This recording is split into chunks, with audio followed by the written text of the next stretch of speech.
নমস্কাৰ বন্ধুসকল স্বাগতম জনাইছো জবছ ফৰ আসামৰ এটা গুৰুত্বপূৰ্ণ ভিডিঅ' লৈ বন্ধুসকল আমি আজি এই ভিডিঅ'ত আলোচনা কৰিম office of the district legal service authorities ধেমাজিৰ পৰা বহুকেইটা পদ মুকলি হৈছে ইয়াত যদি আপোনালোকে আবেদন কৰিব বিচাৰে কেনেদৰে আবেদন কৰিব পাৰিব বন্ধুসকল ইয়াৰ এক নম্বৰ পোষ্ট হৈছে ৰিসেপশনিষ্ট কাম ডাটা এন্ট্ৰি অপাৰেটৰ ইয়াত আপোনালোকৰ কন্ট্ৰেকচুৱেল বেচিছত নিযুক্তি দিয়া হ'ব ইয়াৰে বন্ধুসকল টোটেল এটা ভেকেন্সি আছে লগতে বন্ধুসকল ইয়াৰ প্ৰতি মাহৰ দৰমহা যদি চাবলৈ যায় আমি ইয়াত দেখা পাম আপোনালোকৰ 15000 পৰ্যন্তলৈকে প্ৰতি মাহত আপোনালোকৰ দৰমহা হ'ব লগতে বন্ধুসকল এনে ধৰণৰ জব আপডেট ইনফৰমেশন যদি পাই থাকিব বিচাৰে তেতিয়া হলে মোৰ চেনেলটো প্লিজ সাবস্ক্ৰাইব কৰি দিয়ক লগত থকা বেল আইকনটো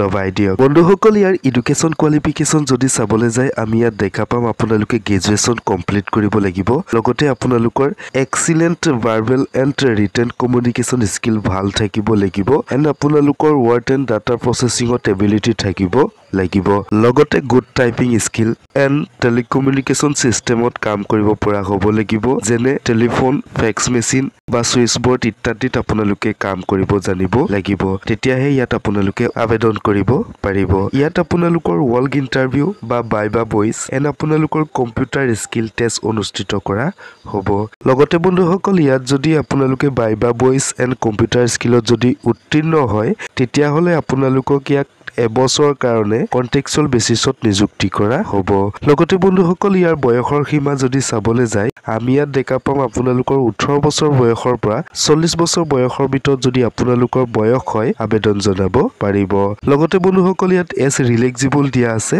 এসসি এসটি ক্যান্ডিডেটৰ কাৰণে 45 বছৰলৈকে আপোনালোকে আবেদন জনাব পাৰিব যদি আপোনালোকৰ ওবিসি এমওবিসি হয় 43 বছৰ বয়সলৈকে অফলাইনৰ জৰিয়তে আবেদন জনাব পাৰিব বন্ধুসকল লগতে যদি আপোনালোকে ইয়াত আবেদন কৰিব বিচাৰে ভাৰতীয় নাগৰিক হ'ব লাগিব তেতিয়াহে আপোনালোকে সেই পোষ্টখিনিত অফলাইনৰ জৰিয়তে আবেদন জনাব পাৰিব দুই নম্বৰ বন্ধুসকল যদি আপোনালোকৰ এমপ্লয়মেন্ট এক্সচেঞ্জখন যদি ভ্যালিড ডেট থাকে বা এমপ্লয়মেন্ট এক্সচেঞ্জত ৰেজিষ্ট্ৰেচন যদি কৰা আছে তেতিয়াহে আপোনালোকে সেই পোষ্টখিনিত আবেদন জনাব পাৰিব যদি আপোনালোকে এমপ্লয়মেন্ট এক্সচেঞ্জত ৰেজিষ্ট্ৰেচন কৰা নাই তেতিয়া হলে আপোনালোকে সেই পোষ্টখিনিত আবেদন জনাব নোৱাৰিব বন্ধুসকল ইয়াত আবেদন কৰিবলৈ হলে আপোনালোকে কেনেদৰে আবেদন কৰিব পাৰিব বন্ধুসকল আবেদন কৰিবলৈ আপোনালোকে ফাৰ্স্ট টাইম ষ্টেণ্ডাৰ্ড ফৰ্মখন ল'ব লাগিব ষ্টেণ্ডাৰ্ড ফৰ্মখন আপোনালোকে সম্পূৰ্ণকৈ বায়োডাটা ফিল কৰিব লাগিব ফিল কৰাৰ পাছত আপোনালোকে সেন্ড কৰিব লাগিব এড্ৰেছ হৈছে দি ডিস্ট্ৰিক্ট এণ্ড সিজন জাষ্ট কাম chairman district legal service authority Dhemaji